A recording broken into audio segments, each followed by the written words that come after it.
এ যেন সিনেমাকেও হার মানায়। দল যেখানে নিশ্চিত হারের পথে, সেই খাদের কিনারা থেকে শুধু দলকে জেতালেনই না, তুলে নিলেন সেঞ্চুরি। জশ বাটলারের কাছে এ যেন নিত্যদিনের ঘটনা হয়ে দাঁড়িয়েছে।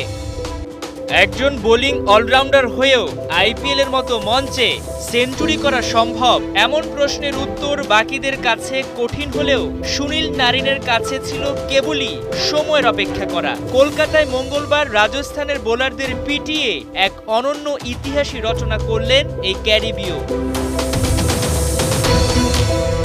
আইপিএলের টেবিলের শীর্ষে উঠতে কলকাতার লড়াই রাজস্থানের সঙ্গে। টস ভাগ্য টেবিল টপারদের পক্ষে, রাজস্থান আগে ফিল্ডিংয়ে।